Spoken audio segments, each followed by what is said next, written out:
Today, I'm going to be exploring a topic that I think is so important. We all know is so important, which is really diving into some of the biggest shadow around sexuality. I'm going to be exploring a lot around porn and porn addiction and the energetic effects and the effects on our intimacy of porn. So I'm going to be chatting today with Tyson Adams, who is a trauma-informed internal family systems men's coach. He's also a somatic body worker and psychedelic facilitator. He himself spent 20 years addicted to pornography, so he really knows what he's talking about. And he outgrew it 7 years ago and has really found his passion and purpose in helping other men to master their life force energy. He's also co-facilitating men's work, leadership intensives, and he works with couples who are experiencing intimacy challenges. When he's not working on those things, you'll catch him on a rock wall or riding a slackline in sunny San Diego.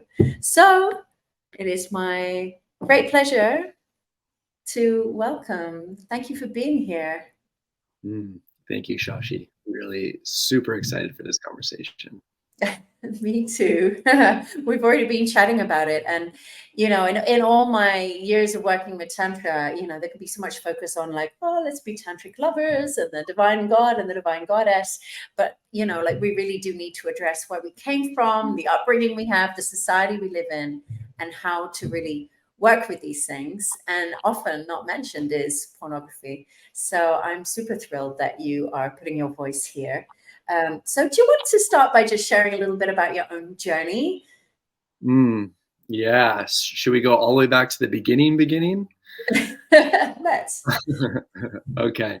So I was born into a family where there was sexual trauma and alcoholism on both sides, kind of going in both directions. So I came through the portal with a nervous system that was wrecked for the most part.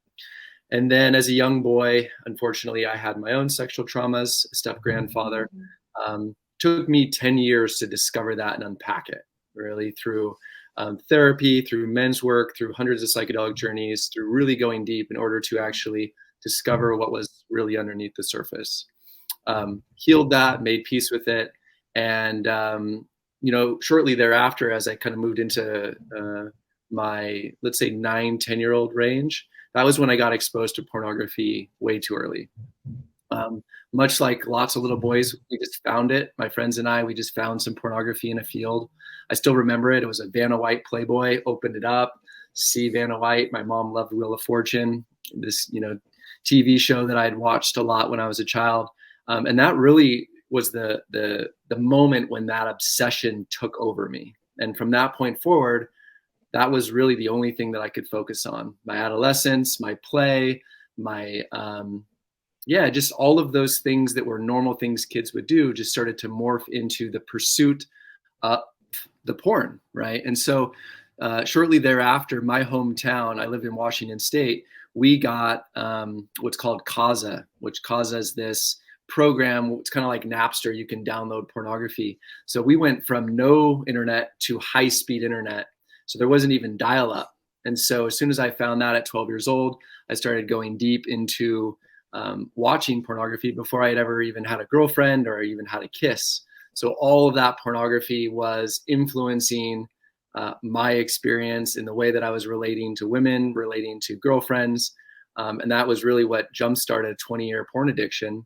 And then when I left high school, went off to a fraternity at the University of Washington in Seattle and joined that fraternity with a porn library of thousands of porn videos, right? So indexed by porn star and genre, and it was very normalized within this fraternity culture, which is drink and get blacked out, and then everybody jokes around about not bogging down on the internet at the end of the evening because everybody's, you know, in their rooms watching porn.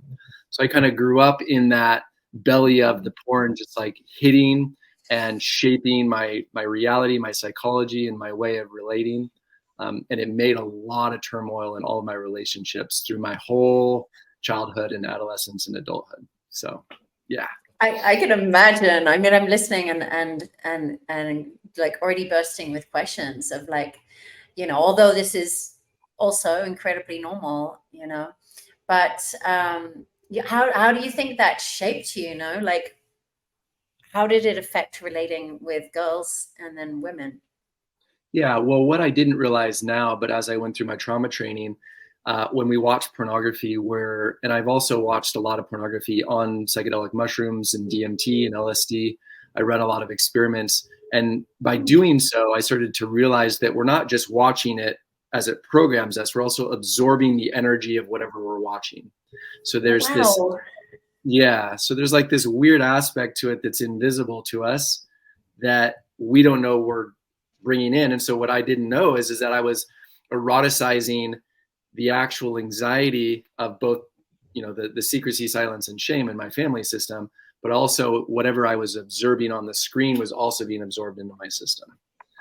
Yeah. Can you tell me a bit more about that? Like, that's really fascinating that you used psychedelic experiences. What were you seeing things? Like, how did you have that realization about the energy and the field that you were Mhm. absorbing? Well, I wasn't watching pornography with the intent to masturbate. These are experiments that I've run in the last few years where I'm taking psychedelic medicine and then watching pornography to see how it's impacting my nervous system and my body and my psyche so that I can teach people what's actually going on. One of the things that's become very obvious to me is that when you're holding a phone in your hand or you're holding a computer, we have a field that's around us, whether it's an auric field or from a qigong perspective, we have a field.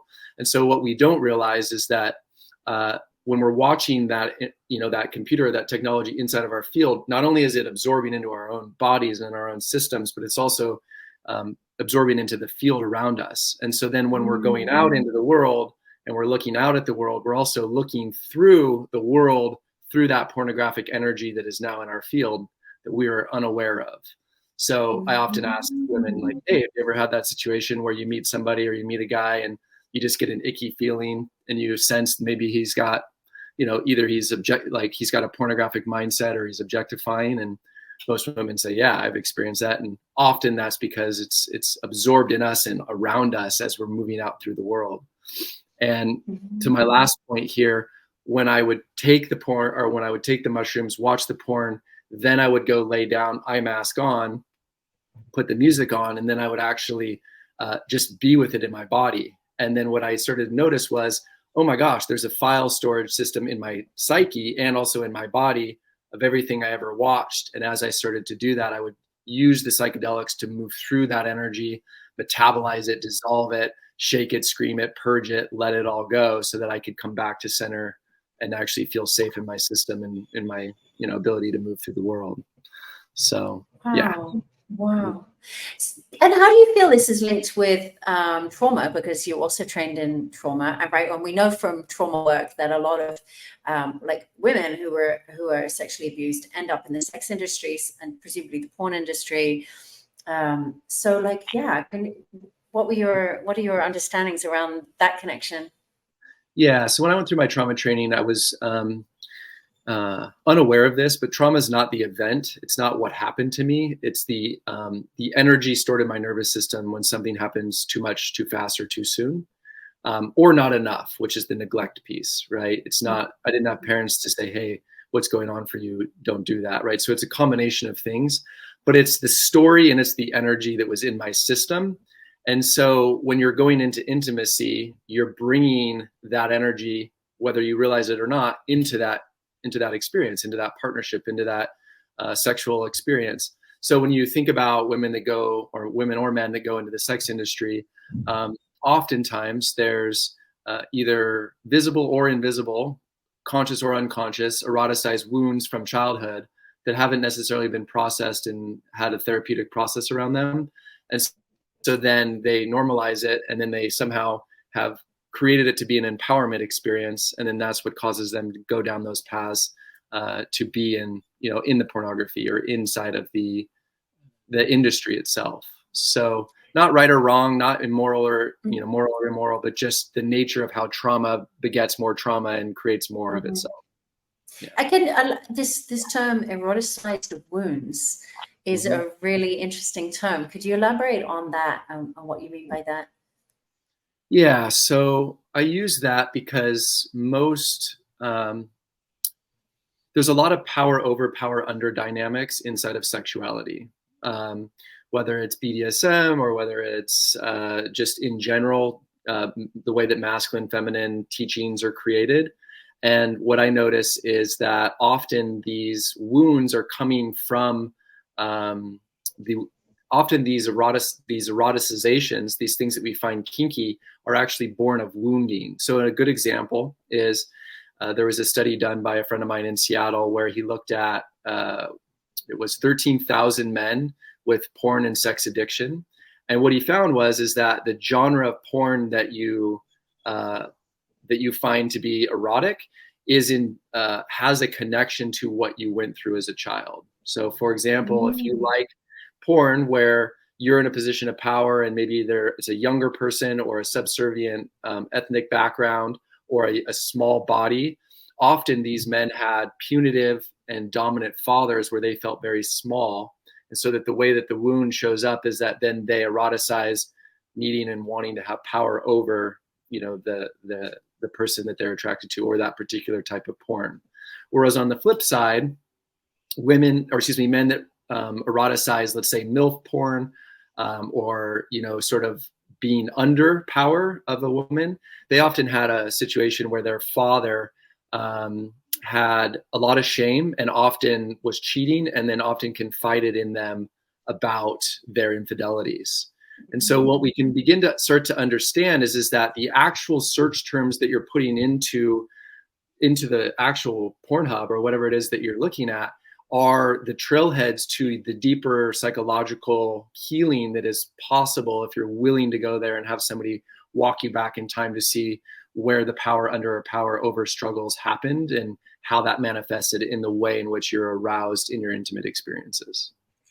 Amazing. So then presumably this is part of the unraveling. I mean, I love what you're saying, because first of all, it takes away creating more blame and guilt around it. It's just like, here's some wounding and here's where it's going. And it's also not healing. It's just like, presumably if people are just searching for that porn again and again, they're just playing out that wound again and again. What are the steps to actually healing that wound?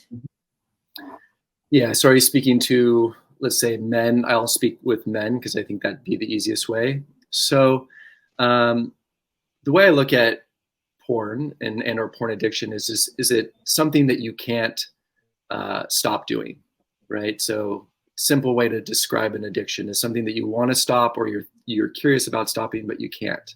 So if you notice that that's the case, then you just acknowledge that, like, there's something here that I don't have control of. Second step that's admitting it to self. Second step would be admitting it to somebody else, a friend, a confidant, a partner, somebody who isn't going to force that deeper into a shame spiral, somebody that's accepting and unconditionally loving of what you're going through. And then from that process, we have to understand these addictions, they have an actual physiological aspect to them. Like when we ejaculate every single day, especially men that do it regularly and daily, there are proteins, amino acids, vitamins, and minerals that are leaving our body in our seminal fluid. And it's a lot, actually. And so what happens is that when we ejaculate, our hypothalamus and our brain and our organs have to work on overdrive to reproduce our seminal fluid. And so that takes up a lot of energy and a lot of life force to reproduce that. And so then we're tired or we're lethargic, and then we consume other shit that we don't want to consume, right? So often we're out there going, why am I tired? Why am I anxious? Why am I irritable? Why can't I get anything done? Why do I not have focus, drive, and flow in my business?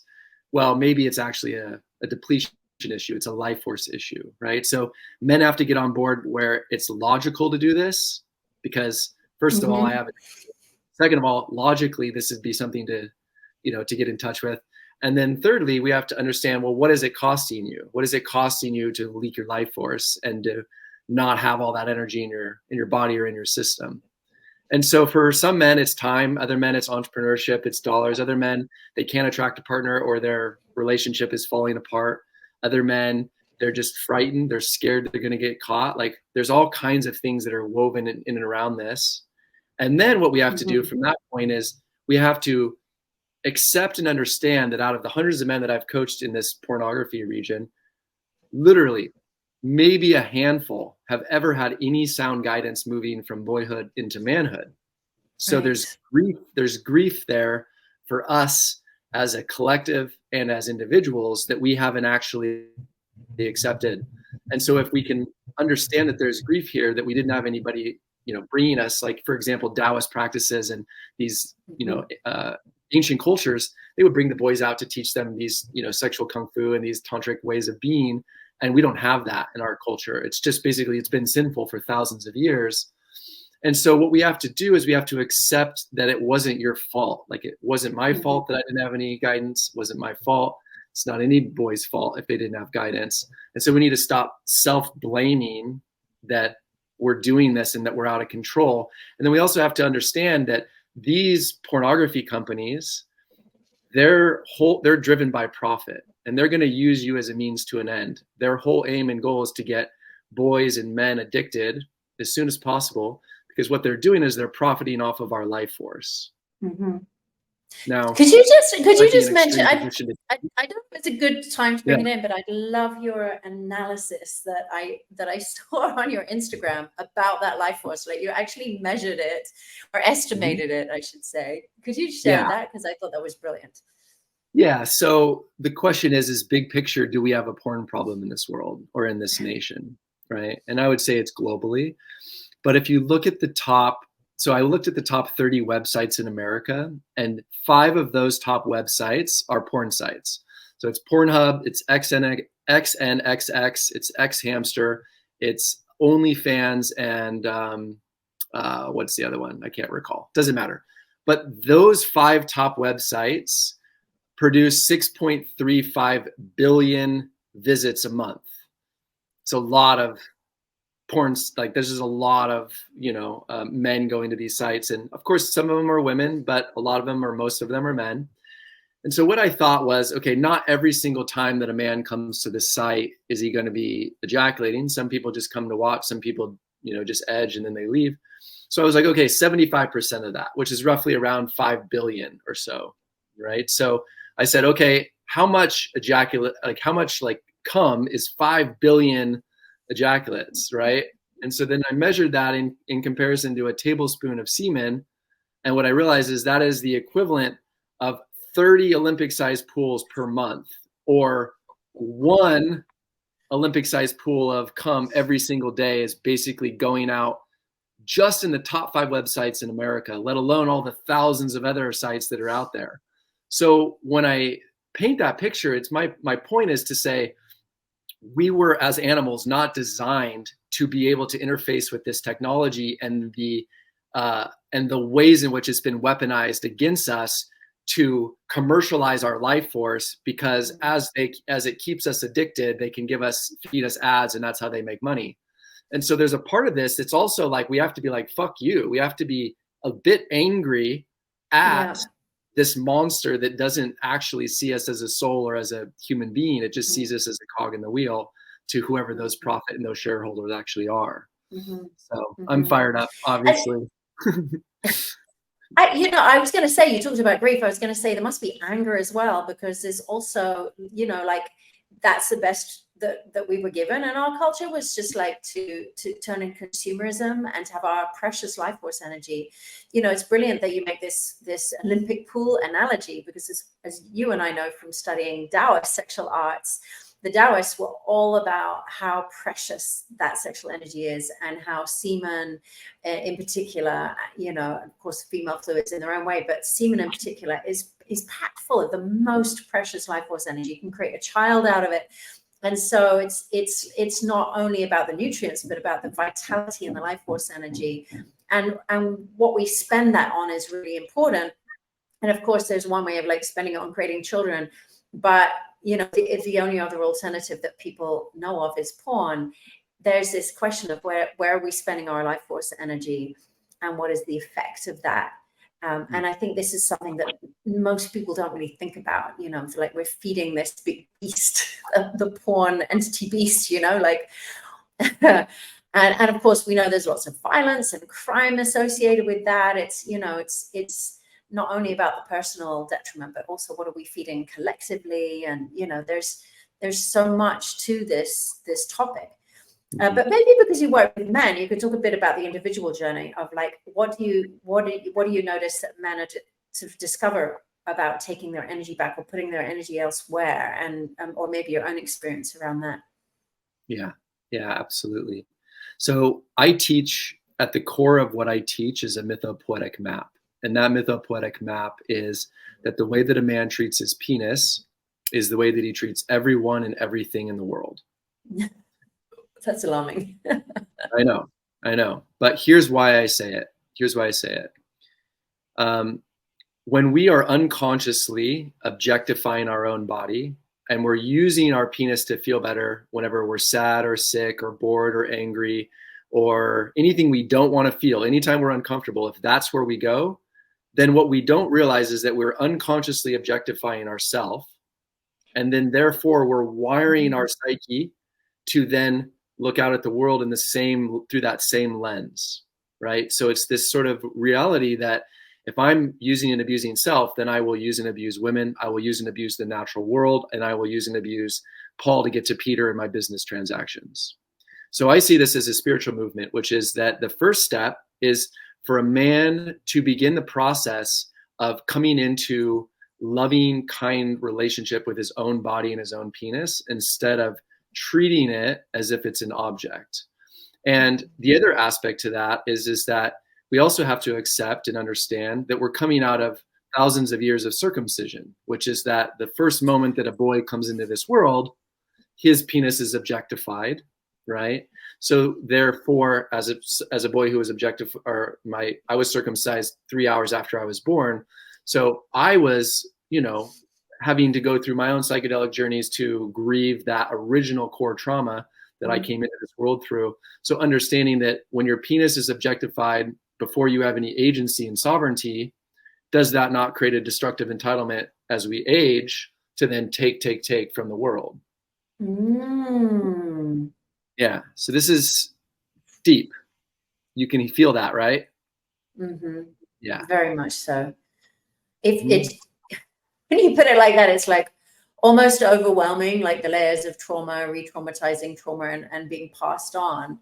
Yeah. But then, of course, we know when we choose to do healing, we're choosing to say it stops here. Like, I'm going to be the one in the lineage that changes this, right? Yeah. And I think many of us in our generations are now wanting to do that healing and make that change.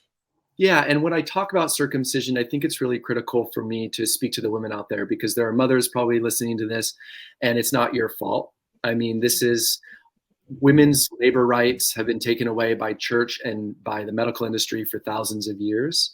And often they don't know what's best, and we're not educated. The good news is that in the 70s, it was 90% of Americans. It's now only about 55% Americans are being circumcised. So it's on the decline. But when you look at the countries in the world with the highest circumcision, they have the highest violence towards women. They have the highest issues with sexual abuse and things of that nature.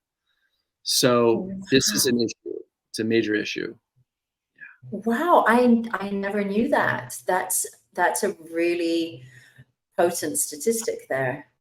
So are there particular things that you feel, there's probably guys listening to this like, now what do I do? Like, I was 3 hours old. What can I do?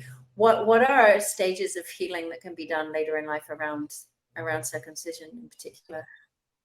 I haven't been able to touch into pre-verbal, pre-egoic trauma release and lineage burden stuff without psychedelics. But now that I've been trained in internal family systems, I've been able to work with men and do internal family systems therapy sessions where I can actually lead them back to being the adult man that they are today, seeing their newborn self as an actual infant, and seeing that snip and the tears and the crying that they've gone through, and to help that process and heal. So I've been doing a lot of that circumcision trauma integration work with men, which is a huge deal. And then again, just what can we practically do today? There are different devices that you can use to help stretch the skin to kind of develop some sensitivity back, because a lot of that jackhammering sex that we do is born of not having sensation there, because our penis has been, mutilated when we didn't have any agency. So there's some things to do somatically and also psychologically to help heal it. but the psychedelic work has been the most powerful for me to release it. Powerful work. And so, yeah, basically reparenting is another way of looking at what you're looking at, like bringing in the adult and going to the inner child and holding ourselves in places where we weren't held the first time it happened. Just to, reiterate that, because it's such an important point that you made for healing. Yeah. So there's so many pieces of the work that you do that I feel like I could go into, and I'm sure a lot of people listening are feeling that as well. A topic that I found with working with people around overcoming pornography is around embodiment. And I've noticed that going into Tantra and conscious sexuality, one of the biggest differences that I noticed when people ask me what's the difference is sex that's just mostly a mental or a fantasy-based, or fantasy-driven, versus getting back into the body or doing embodied work and somatic. And of course, it's all linked with trauma healing, because if we talk about trauma healing, we use the word somatic. So yeah, I wonder if you could share a little bit about that journey, how it is with porn, and how to return back in the body, especially if, like you guys, had porn from such an early age that they probably never even were guided into the body in the first place. Yeah. So I'll actually share my response to that as a story, because that'll help elucidate sort of the point of what the journey might look like. When I lived in Southeast Asia. I lived in Laos. I had a coffee roaster and a cafe. I lived in the jungle. We had amazing experience putting in water wells, building schools for kids. So I did philanthropy before I did sex coaching. But while I was there, I had used a spermicidal lubricant condom. It basically fucked up my urethra and my bladder, and it basically unlocked what I didn't know I had in my genetics, which was interstitial bladder cystitis, which is basically like pins and needles through your urethra and bladder and everything. So I went on a healing journey through India and Southeast Asia and all over the US and tried to find a doctor that could figure out what was wrong with me, and couldn't actually solve the situation whatsoever. There was no solution to it, because it wasn't a bacterial infection. It was a chronic bladder disorder that ran in my family. So it was like brutal. So what I realized was, I was like, I have to stop masturbating. So I decided to do 30 days of no pornography and no masturbation. And this wasn't because it was trending or because it was cool or because I wanted to be a men's coach or any of this. It was literally medical emergency. I am freaking out, right? So I did it. I got to the end of that 30 days. I also had, in that, even though there was still a lot of pain, that was the first time I had ever realized that I was running my life force basically at a quarter tank my whole life. So finally, my testosterone, my body, my minerals were able to rejuvenate, and I was able to actually get a lot of shit done. I was able to be very productive. So I was like, whoa, something, just semen retention thing, even though I didn't even know that was a word or that was a phrase, because I was still a baby in my journey, And so when I came through that 30-day portal, though, I had this idea, and this idea was, can I actually masturbate and bring myself to orgasm without thinking my way through it? Meaning either having sex, watching porn, or imagining in my head this. And so I had this sort of challenge to myself. Can I do it? Can I actually have an orgasm?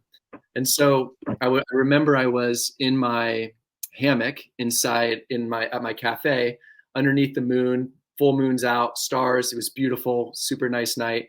And I started to explore my body, and all of a sudden my erection came, and I was like, wow, this is interesting. This is new for me. This is a beautiful thing. What's happening? And so then I had this reality, which was that I kept going back to the porn, kept going back to the fantasy, kept going back to all that gunk. So what I did was I just stared at the moon, and that got me out of my hammock to the edge of the rail, looking at the moon, channeling with the moon. And basically I realized, oh my gosh, if I just stare at the moon, I can start to circulate this energy through my system. Started breathing, and all of a sudden had my first like full body orgasmic experience of my life. Unlocked now what has become a body of work, which is eco-eroticism and reconnecting your sexuality back into the universe and into that non-dual space. But that was this aha moment where I go, wow, I didn't even know it was possible to feel my way to orgasm. I thought I had to think my way. there's a whole other way of relating to this. And polarity doesn't just have to be between myself and another woman. It can actually be between myself as an integrated man within masculine, feminine here in relationship to nature. And that was when everything started to open up, and when I went on the healing path and started all my therapy, and the rest is history. So I love that story so much. Shashi means moon, my name. And I lived in Thailand on Koh Phangan for 19 years. And I also fell in love with the moon and doing sexual energy practices. I even built like a pyramid in my back garden with a mattress in so I could make love to my partner under the full moon. Beautiful. So I just love that you bring that as your example. I mean, it's just so far away from what we're given culturally, isn't it? To connect to nature, to connect to sensations in the body. And I think that was a big turning point for me. I'd never really enjoyed sex that much at university. I was lucky I was 21 when I found Tantra. But to discover getting out of fantasy and just being in the body, I just found it groundbreaking. I could be present. It was more pleasurable. There was healing happening. And I just realized that this is taken away from most people. Most people are taught to project all their sexual energy out onto fantasy, giving away all of their life force energy. And then they get addicted to that. And then they think they really want it. And so they pay for it and seek it. And this whole addiction comes where people think that's what they're desiring. And they're robbed of this birthright of connecting to this moment, connecting to this body, and connecting to this beautiful planet as well. So, yeah. Within your experience living out there and exploring your sexuality, did you start to explore your own sexuality in relationship to the ecology and to the universal forces, or was it mainly through your relationship with your partner, or did it kind of go back and forth? No, a lot was on my own, because I had, like you, I had a different thing. I had a cyst. When I started to have tantric sex, I quickly developed pain. I had pain because I had a lot of healing to do.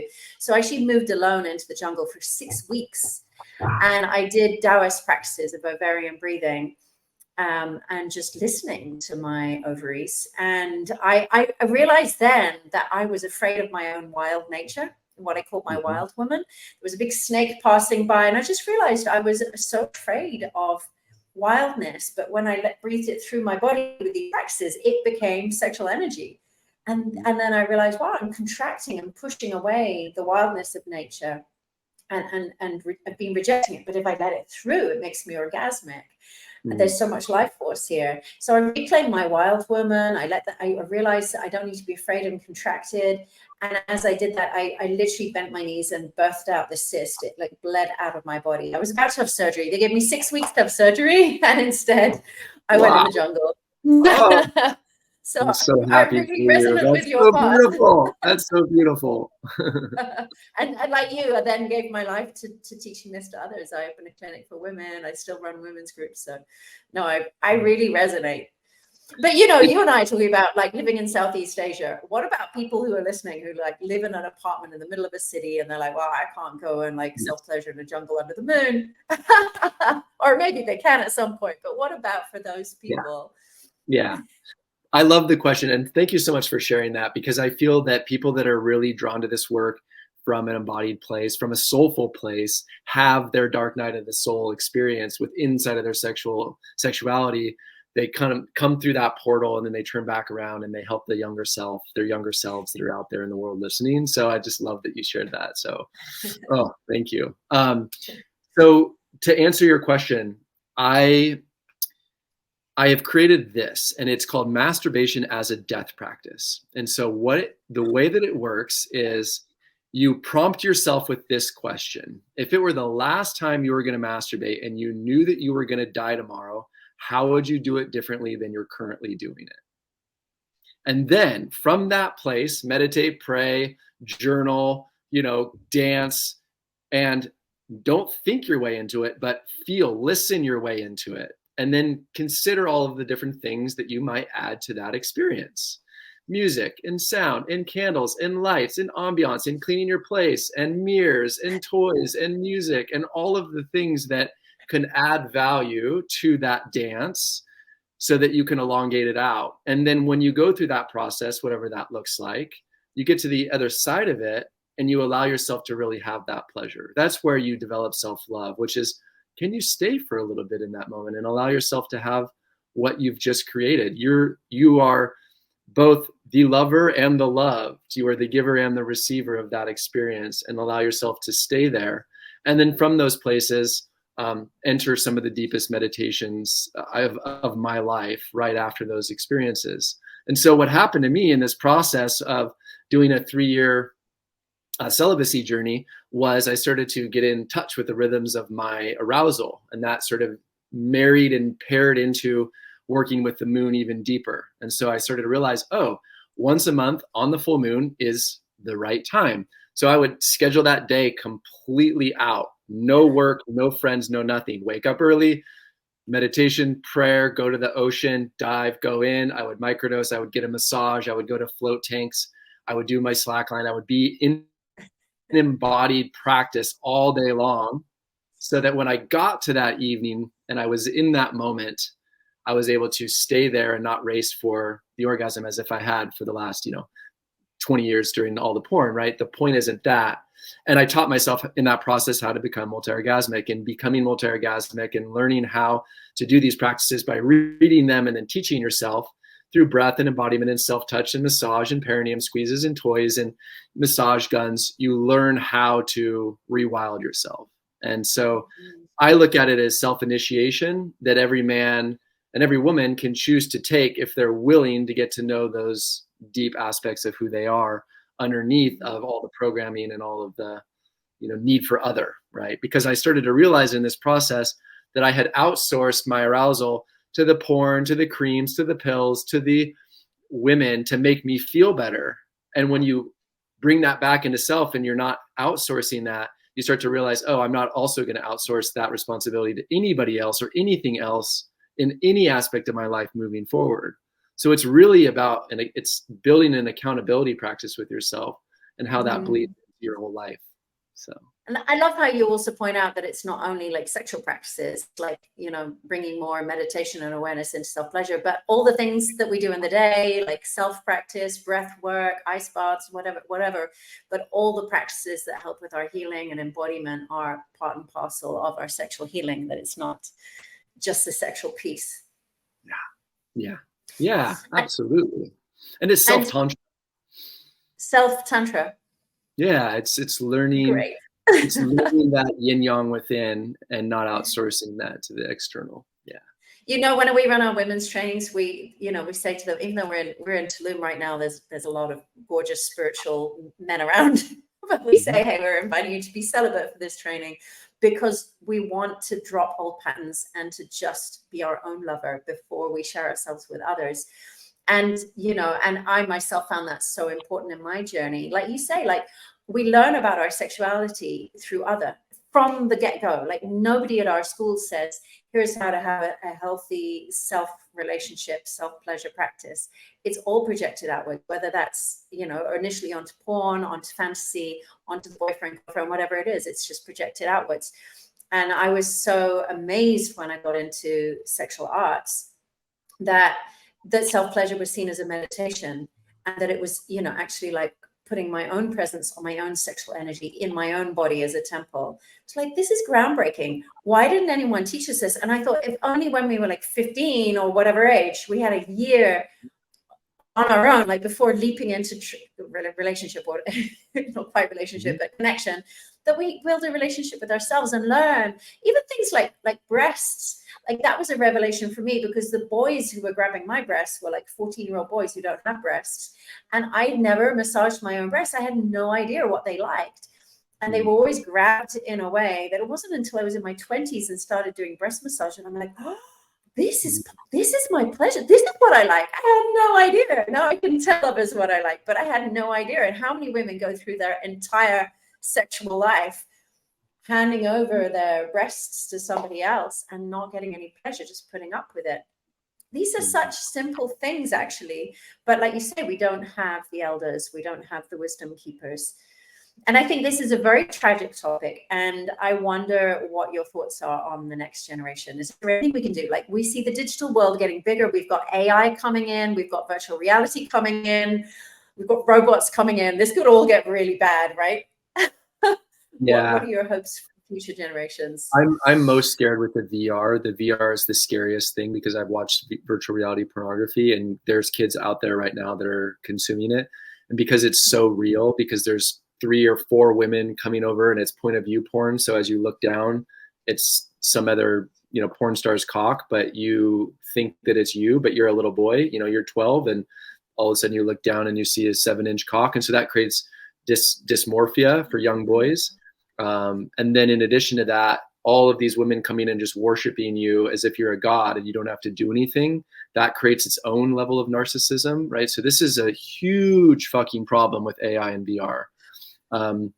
So what I'm personally doing is I'm in the process of building my own men's group and my own men's community to teach these practices, but I'm also going to have a nonprofit on the side where I'm in the process of building a secular, sex positive nonprofit that's a community designed for parents to come in to get education around how to keep their children safe with not only just browser blockers and things of that nature, but how do we have these conversations around consent, because there's so much sexual abuse that's happening between children on children, older children on younger children too, that happens in this world. And a lot of the people I work with have that story. And I also have that story, and when I was a child. So the reality is if we don't start building communities where we can come and actually get good education and then start to educate ourselves, then it's a slippery slope towards where this is going, because the people that are creating these technologies are uninitiated men often, right? They're profit driven. They don't give a shit. They're building AI and VR and all these bots and all these things without being initiated into their own sexual well-being practices, meaning that they're just seeing you as a means to an end because they're themselves using themselves as a means to an end. And then therefore they're building these techs that are ultimately going to be weaponized against our kids. And so this is a huge, huge problem. And we need as many people as we can talking about it and getting into these conversations, because, oh my gosh, it's a scary landscape. Absolutely. How can we, like, if you got the opportunity to go and talk to, like, I don't know, like 10-year-olds, 14-year-olds, whatever, how can we sell something healthier to them? Like, we're up against consumerism and addiction, and that's pretty tough. And most of us, like you've pointed out, many of us go through pain point. You and I talk about, your bladder infection, my cysts, or people go through 20 years of addiction and then it's messing up their relationships. Is there a way, do you think, that we can speak to younger generations that prevents them needing to go through all the way to that life falling apart pain point? Is there anything? Just curious, because I you have a very clear voice on this in your own experience. What would you say to a 14-year-old? Yeah, I mean, we need fathers and their 14-year-olds to be in circles with leadership to help conversations happen in real time. Men and women that have had sexual traumas or porn addictions often don't protect their own children because they have their own blind spots. And so you often see if a mother or father went through a trauma when they're 8, their child might be fine. And then at 8, they just turn a blind eye. And that's when their child goes through a similar experience. The epigenetic lineage imprints follow through the line. And so what I think is really critical is the most important piece, if you're out there listening and you have sexual distortion or shadow that needs to be integrated, is to do your own work, because that is the way in which you will ensure that your child is not going to go through the same thing that you did. And I think that we can't just say, oh, somebody else's problem. Like, it starts with self, and then it starts with the way in which we raise our children. But if I were to talk to a young boy that's in front of me right now, I would just be very honest. Especially if they know what pornography is, like, I was addicted to pornography for 20 years. Here's all of the ways in which it screwed things up for me. And here's all the work and all of the trials and tribulations that I've had to go through to get to where I am now. Are you interested in helping me? Are you interested in learning some new ways to relate to sexuality that will be healthier for you as you move forward? And then give them the option to step through that door or not, depending upon where they're at in their own curiosity and development, because we can't force them. Yeah. Amazing. Well, I hope that platforms open up massively for your voice to come through, because I think that's it. That sounds like a good approach. A lot of people ask me about, reaching the next generation. And sometimes around this topic, I can sometimes feel kind of like overwhelmed. And Yeah, and yet we do know that like the pain point eventually transforms people. So if the older generations can share that pain point, I think like when you said fathers and sons being in circle, is like, wouldn't it be great if they were sharing circles and the younger men, boys could hear some of the pain of the older men that isn't talked about. Yeah. It's just glorified a lot, and it's this exciting, slightly secretive thing that's got this charge to it. And there's not maybe enough voices talking about the pain and the suffering that is caused. Mm-hmm. Right. Yeah. So I think these are all important things. I mean, we're doing it right here. We're on a podcast. We're talking about it. So this is a part of the solution, but you guys have your community that you're building. And I would prioritize that for 2024, which is how do we have these offshoot conversations or channels where we can begin the process of having the conversations. Like, how do you speak to your children about this stuff? How do we keep our children safe? What browser blockers are you using? When do we remove the browser blockers and make it responsible for the child to be accountable to themselves? Like, what are those dynamics? And what about the dynamic, like the more we block something and say, no, it's bad, like the more enticing it becomes? Like that's part of the whole thing, isn't it? Is that it's got this secretive element. And because people are taught to contract around sexual energy, that's what they're learning, the more secretive it is, the more charge it has. That's part of our healing, isn't it? To like learn expansiveness and relaxation instead of contraction. Yeah. So my sense would be, although that there will probably be parents out there that would push back against this, but I'm stepping into a position likely where I'm going to be moving into a stepfather role, right? So it's like, okay, at a certain age, these children, absolutely, no way. But then when they get to be through puberty and they're beginning that process of exploring their sexuality, what does that look like? Is there a way actually maybe to sit down with them and actually show them a small porn clip, like, and to let them know that this is what's out there in the internet, and here's why you should be careful with it. I'm not necessarily saying that that's the solution, but it would be a better solution to do that than it would be to let a child stumble into some of the horrific stuff that's out there, whereby which they go down that rabbit hole and they end up in a dangerous part of the internet. I think what you're saying is probably very valid, because I definitely know from things like marijuana, which was illegal in my country growing up in England, but then over the water in the Netherlands, it was legalized and parents could talk about it. There seems way less like excitement about it and attraction to it where it's out in the open than where it was. There's this charge to being the rebel and having secrecy when you're a teenager, right? And I think that's part of the part of what makes it so enticing until you're addicted, and then it's too late. So yeah, these are all really interesting points. There's so much to unpack here.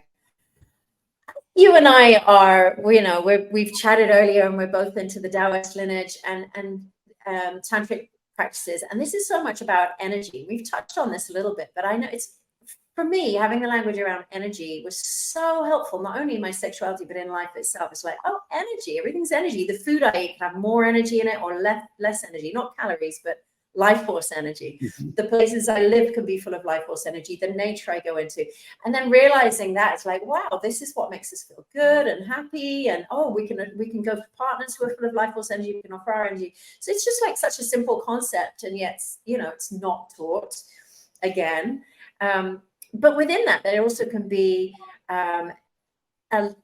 energetic hygiene is something not talked about. So we talk about sexual hygiene, catching an STI, but it took me years to realize that you can also pick up energies or entities from partners or porn or sexual experiences that are ultimately not good for our greater well-being or our life force. And so I know that you also understand the world in these terms. What's your understanding around porn on this energetic level? Yeah, I mean, I would say entities or energies, dark energies, can get in to the system in many different ways.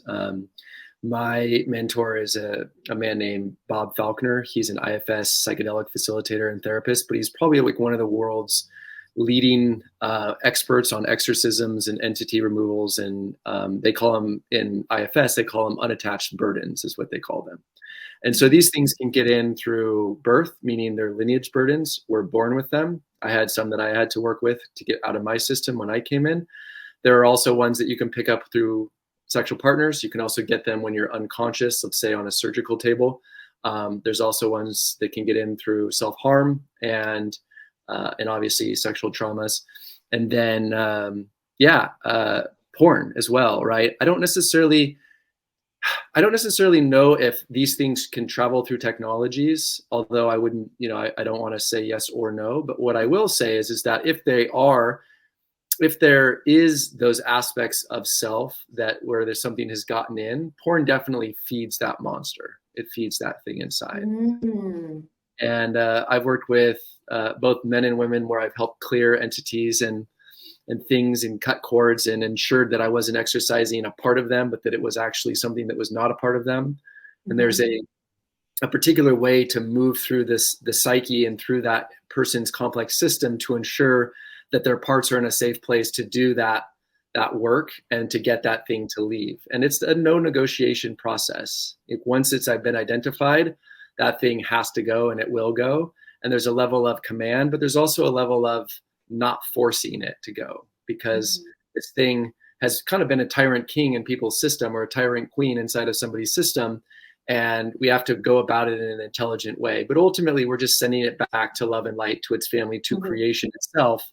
And once it's gone, we make sure that there's no cords connected to the individual, and any of those parts can kind of reorient to a new way of being, and the person can kind of start over. So the reason why I share all this is to say that you could be addicted to pornography for 20, 25 years and do therapy for, years and years and not have that thing actually relieve itself. You could also shift and do what I would call this psycho-spiritual work by working with the entities, if there is one, and have immediate response whereby which the person is completely free from that point forward forevermore.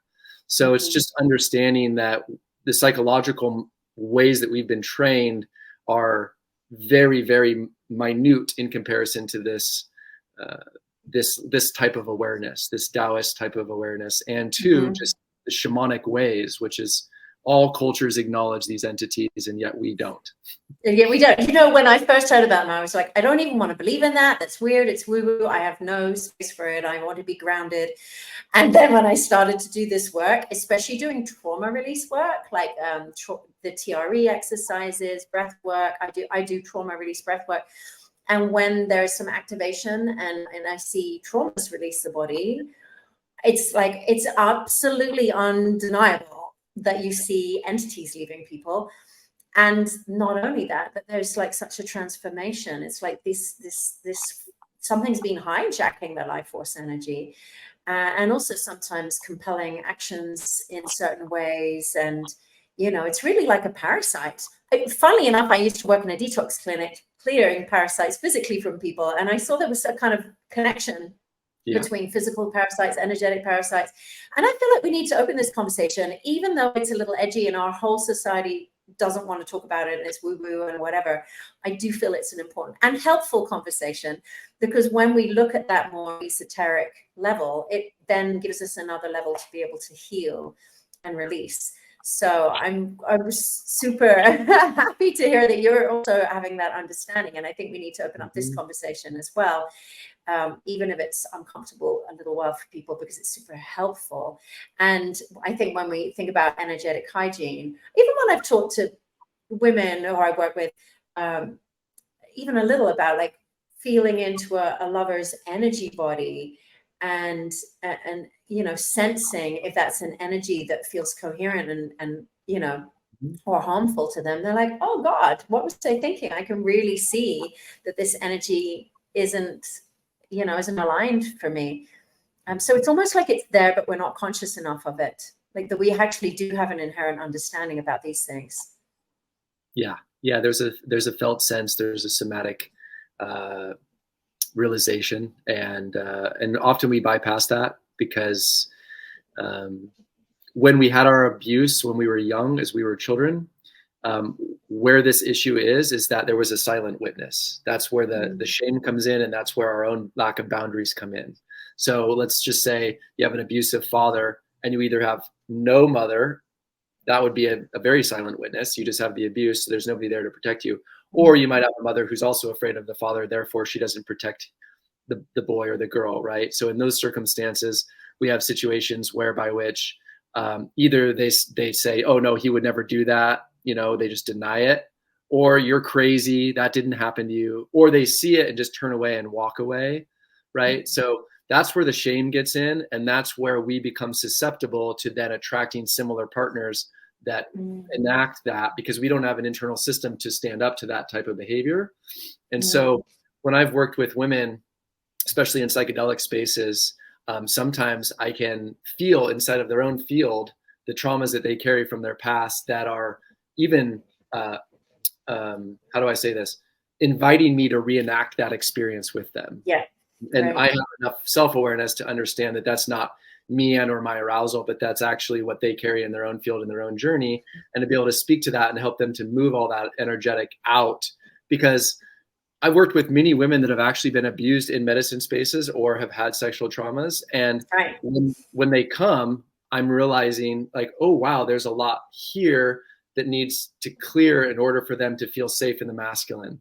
And so I can see why a lot of people that are in tantric circles or polarity teachers or people that are the gurus in India or all these places can justify like, oh, well, you pulled me into that, or you asked me to do that, or whatever, because they're not clear and clean in their own sexual energies. And then therefore they go and do these abusive things and they call it a healing, when really like there's a co-created trauma bond that's happening. And then that's the nature of these culty cult leaders that actually hurt women. Right. So that's what I see. It's very, very easy for me to see it. Oh, it's really huge. It's so many topics that we could go into, but that's a really huge one. I've been working actually myself in trauma training for Tantra professionals. It's been something I've dedicated the last few years to. And, it's like so important to see why we need to hold space rather than get entangled with people because of these karmic dances, and that we will end up reenacting, especially if we're in an authority position, that we can just end up reenacting the abuse of authority if we get entangled. And we really need to be space holders, not interactors, in order to create space for people to have their healing. So I think that's really important for us all to be aware of in these fields. We're trying to heal very edgy and difficult things. It's so shadowy in its nature. So we have to be crystal clear in our space holding. And I also feel work with more than one facilitator, like work in teams. So we have accountability, and, I think when there's like one guru on the top, it's the recipe for disaster. Oh, I hope we're moving away from that era. Yeah, we must. Yeah. And that's why within the men's group that I've created, it's a circle. It's 4 of us. We're all equal. There's no hierarchy, right? It's really critical to make sure that you're held accountable, as opposed to, like Jamie Wheel, he's one of my mentors, and he talks about culty cults. And like, when you look at a cult leader, what are the different dimensions? And basically there's a matrix that he created, which is either you want to follow them, you want to flee from them, you want to fight them, or you want to fuck them, right? And so the goal, if you see somebody that you look up to, is to stay in the middle and just to feel before you decide to do anything within them, because there might be aspects of your own projections and or your own shadow. And we all are trying to fill the heart-shaped hole in our hearts that wants to be in community, or to, or there's a projection of mom or dad or whatever it is there. And we need to just stay in the middle and feel, so that we don't get looped up into these, these things that ultimately are going to use us as a means to an end. So, yeah. So much wisdom. I love it. I see that we've been talking already an hour, and I could talk for hours more, but we'll have to do that another time. So I think to wrap up, I think I'd just like to bring it back to, if for someone who's listening to this now and, absorbing all these different ideas and concepts, but they're basically like, what's my first step? What am I going to do? I'm giving away my life force energy to porn. Maybe there's entities, maybe there's trauma, maybe there's this and that. But what's the call to action? What's the first step for those people? Yeah, so I'll give you an answer for both for the man and the women out there. So for women, because a lot of women contact me and they go, hey, my partner is watching pornography, and this is impacting me massively, or I just found out, I'm heartbroken. So what I say to them is the porn use didn't start with you. It started well before you ever came into his life, likely. I mean, almost always, because boys find this at 11, 12, 13, and that sets up their way of relating, and here they are. So that's a critical component, which helps women to not blame themselves or not think that they're worthy or not think they're pretty or sexy or whatever that is, because it's really not about that. Most of the time, men are using sex and porn, or excuse me, porn and masturbation as a means to feel better anytime they get triggered with anything in life that is overwhelming to their system. That's just what they've figured out. So for that, I would just say, give yourself, just a breath, and then obviously find your women's circles and begin the process of talking to people. But don't bypass your anger. There's righteous, necessary, sacred rage that is necessary for the feminine to hold the masculine accountable to making those changes, right? So it's without the blame, take responsibility, but also grow up, show up, and stand up and be the man that you say you are. As it relates to the men, first and foremost, acknowledge it. I can't stop watching porn, or I think I might have a porn problem. Second, reach out to somebody who's not going to shame you. Third, find somebody who's a specialist in this, or join the community that I'm building, or whatever it might be. But the other thing that I would say is buy one of these things. This is a massage gun. Get the tallest or the big ball, and begin the process of clearing out your nervous system, starting with the bottom of your feet, your legs, your perineum, especially your anus, your tailbone, all the way up your spine, the whole microcosmic orbit. Begin to work with the perineum and learn how to trauma release all that energy and that gunk out of your system. Because you're only going to be as safe and as clear and as clean inside of your own system as your ability to move the energetic yuck out of your own body, mind, and soul. Yeah. Oh, amazing. Thank you. That was brilliant guidance. And I love that you also have for women. Partway through, I'm like, I want to ask about partners. And there's just so many topics to this, but I feel like you've covered so much here. And I'm really grateful that you're putting your voice to this topic and bringing your own wisdom and guidance to other men and couples. So thank you so much for sharing here today. Thank you, Shashi, for having me.